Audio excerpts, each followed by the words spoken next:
पहला सूत्र मेरा आप लोगों के लिए ये है कि जब आप किसी को पसंद करें और वो आपको पसंद ना करे तो टेंशन नहीं लेनी है, तेजाब तो नहीं उठाना है। ठीक, कई लोग इस मूड में रहते हैं, मुझे पसंद नहीं करेगी, मैं राजा हूं, मैं नवाब हूं, मुझे पसंद नहीं करेगी। अरे तू क्या है भाई, नहीं पसंद हो तो नहीं पसंद हो, ये क्या बात हुई? सबसे पहले अपने अंदर से लोकतांत्रिक बनिए, डेमोक्रेटिक बनिए। जैसे आपको हक है किसी व्यक्ति को पसंद करने का, उसको भी हक है किसी को पसंद या नापसंद करने का। यदि कोई ऐसा व्यक्ति जिसको आप पसंद नहीं करते वो आपको प्रपोज करे तो आप उसको मना ही तो करेंगे। बस मना इज्जत से कीजिए, किसी को बेआबरू करके मत भेजिए। ये नहीं कि अच्छा तुम शीशा देखा है कभी, रुको रुको आईना मेरी जेब में लो, ऐसे नहीं करना है। बड़े बेआबरू होकर तेरे कूचे से हम निकले, वो वाला भाव जो गालिब को आया था वो भाव नहीं आना चाहिए। अगर कोई आपको कभी प्रपोज करे, आप लोगों की उम्र है, ये सब चलता ही होगा आप लोगों के बीच में, मैं आपके टीचर से सामने बोल रहा हूँ लेकिन मैं ऐसा ही हूँ, मैं जानता हूँ कि आपकी उम्र में से होता होगा, सब जानते हैं तो होता ही होगा। कभी किसी से ये उम्मीद मत करना कि वो आपको पसंद करे ही करे। यदि कोई रिजेक्ट करे, बस हाँ रिजेक्शन थोड़ा प्यार से होना चाहिए, बदतमीजी से नहीं होना चाहिए। उसके अधिकारों का उतना ही सम्मान कर रहे हैं जितना आप अपने अधिकार का सम्मान करते हैं कि ठीक है भाई आपको मैं पसंद नहीं, कोई बात नहीं, तू नहीं कोई और सही, कोई और नहीं कोई और सही, बहुत लंबी है जमी मिलेंगे लाख हंसी, इस जमाने में सनम तू अकेली तो नहीं। कितने लोग हैं दुनिया में, ऐसा क्या है? और मैंने बहुत प्यारे प्यारे बच्चों को देखा रोते बिलखते हुए कि मैंने उसको प्रपोज किया, उसने मुझे मना कर दिया। अंकल, छोटे छोटे बच्चे आजकल मुझे लव गुरु मानते हैं अपने आसपास, वो मेरे पास आके ऐसी ऐसी बातें बताते हैं बड़ी क्यूट तोतली आवाज़ में, मैंने उसको प्रपोज किया, उसने मुझे ऐसे ऐसे वाली आवाज़ में एकदम रोते बिलखते हुए। तो मैं बोलता हूँ बधाई हो बहुत बहुत तुम्हें, कॉन्ग्रेचुलेशन। मैंने अपनी ज़िंदगी में ऐसे 50 मामले देखे और 50 में से कम 49 मामले में जब कहीं दिल नहीं लगा, बाद में उससे बेहतर ही व्यक्ति मिला। अगर कभी ऐसा हो ना, मन ही मन में बधाई देना अपने आप को कि बच गया। हाँ बोल देता तो फंस जाती, हाँ बोल देते तो मर जाता। और मन में भाव वही रखना है, तो नहीं कोई और सही बात है, स्ट्रेस नहीं लेना है। मैं जानता हूं कि आपकी उम्र में आसान नहीं होता, आपको रात रात भर सपने आएंगे, बेचैनी होगी, करवटें बदलते रहे सारी रात हम, आपकी कसम आपकी कसम, ये सब ड्रामा होता है, ये फिल्मी गीत है। मुझे गीत कविता इतना याद है कि मुझे हर बात में वही दिमाग में आता है, मैं क्या करूं। ये होता है आपकी उम्र में, पर वो भी एक फेज़ है। अगर ये फेज़ नहीं जिया तो भी क्या जीवन जिया। कभी कभी बेचैनी भी तो होनी चाहिए, वरना ज़िंदगी में मज़ा क्या है। अगर हर चीज़ लिनियर है, हर चीज़ फॉर्मुलाइज्ड है, फिर मज़ा क्या है ज़िंदगी में। ये उठापटक, ये बेचैनी, ये घबराहट, ये तनाव संतरास भी तो होना चाहिए कभी कभी ज़िंदगी में। इससे बुरी स्थिति तब होती है जब आप किसी रिलेशनशिप में हैं और वहाँ ब्रेकअप हो जाए, ये भी होता है। देखिए मैं आपको बड़ी खरी खोटी सुनाने के मूड में हूँ।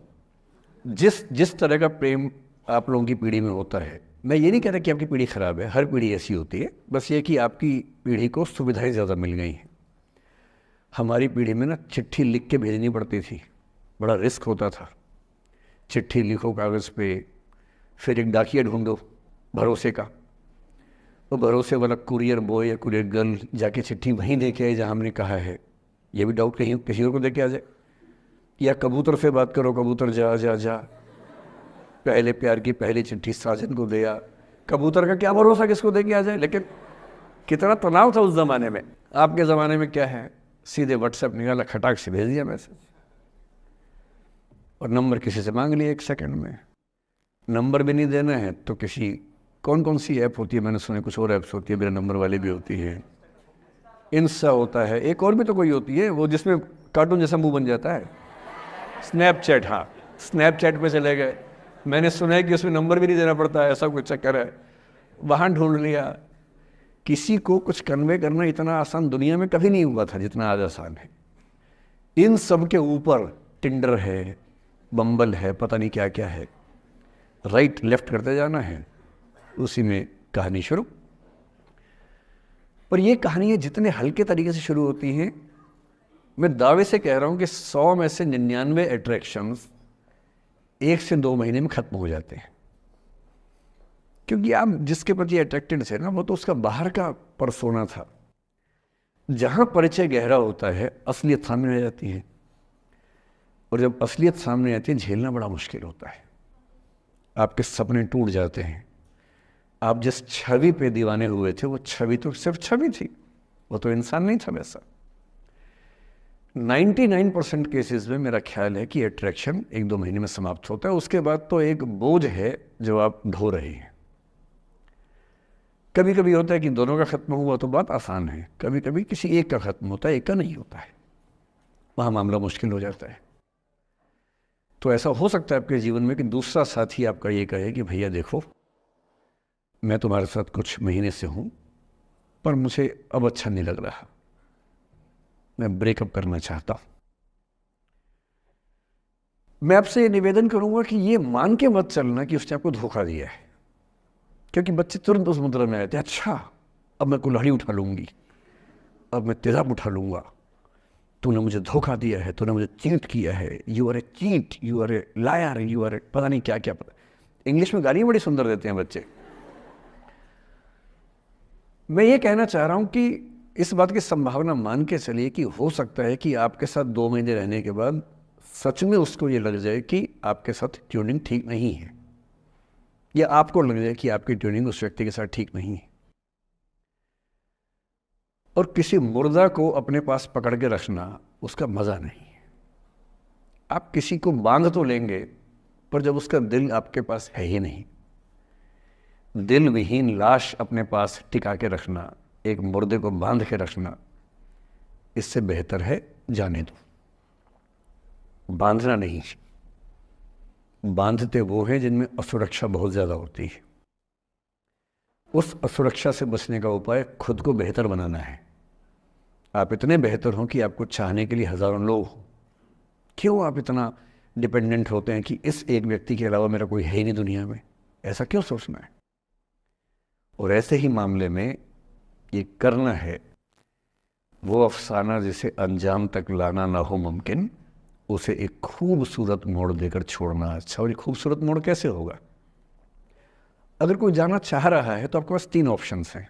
एक, ना उसको अच्छे से बात करे, ना खराब से बात करे, न्यूट्रल होके जाने दे। एक, उसको धमकी दे, बर्बाद कर दूंगा, छोड़ूंगा नहीं, तो निकल के देख घर से, तेरे एड्रेस पता करवा लूंगा, मेरे साथ 50 दोस्त हैं, मेरे सारे आवारा हैं, सारे बेरोजगार हैं, सारे कुंठित लोग हैं, सारे गुंडे मवाली हैं, उनका धंधा यही है, तेरे पीछे छोड़ दूंगा सबको। एक ही तरीका है। और तीसरा ये कि ठीक है यार, ऑल द बेस्ट, जा सिमरन जा, जी ले अपनी जिंदगी। अरे ठीक है, हो सकता है मैं तुझे ठीक नहीं लगा, कोई बात नहीं, लेकिन किसी से मिलो तो बढ़िया से मिलना, तेरी ज़िंदगी अच्छी हो। मैं भी ढूंढ लूँगा किसी न किसी को, थोड़ी हेल्प कर दियो, कहीं इंट्रो करवा दियो मेरी भी, लेकिन ठीक है तू भी जा। ये होता है खूबसूरत मोड़ देकर छोड़ना अच्छा। चिपकू नहीं बनना है किसी के पीछे, ना बोरा जाना है कि तुम जाओ, मैं तो दीवाना, स्थायी दीवाना हूँ तुम्हारा। कोई जब तुम्हारा हृदय तोड़ दे, तड़पता हुआ जब तुम्हें छोड़ दे, तब तुम मेरे पास आना प्रिय, मेरा दर खुला है, खुला ही रहेगा तुम्हारे लिए। वाह! पहले के ज़माने में बेरोज़गारी का ये लक्षण था। हम जब छोटे थे ये गाने सुनते थे, हम ये सुन के बड़े हुए कि ऐसा ही करना पड़ता है शायद प्रेम में। तो हमारे स्कूल में लोगों ने इसका पैरोडी बनाई। जब कोई तुम्हारा सर फोड़ दे, तड़पता हुआ जब तुम्हें छोड़ दे, तब तुम मेरे पास आना प्रिय, ये क्लिनिक खुला है, खुला ही रहेगा तुम्हारे लिए, तो बस आ जाना। जब कोई तुमको सड़क पे छोड़ दे, गाड़ी अपनी वहाँ से मोड़ ले, तब तुम मेरे पास आना प्रिय, ये ठेला खड़ा है, खड़ा ही रहेगा तुम्हारे लिए। क्यों भाई, क्यों खड़े रहोगे? बेरोजगार हो क्या? अरे ठीक, जा सिमरन जा, जी ले, और मैं भी जा रहा हूँ जीने के लिए। ये दीवाना नहीं बनना है कि तुम मतलब मुझे ना चाहो तो कोई बात नहीं, किसी और को चाहोगी तो मुश्किल होगी। अजीब हाल है यार। तुम ठेकेदार हो कि तेरा ठेका मेरे पास है, नहीं तो किसी के पास नहीं है। अजीब हाल है।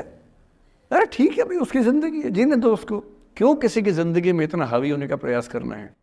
जब आप नहीं चाहते कि आपकी ज़िंदगी में कोई हावी हो, आप क्यों किसी की ज़िंदगी में इतने हावी होंगे?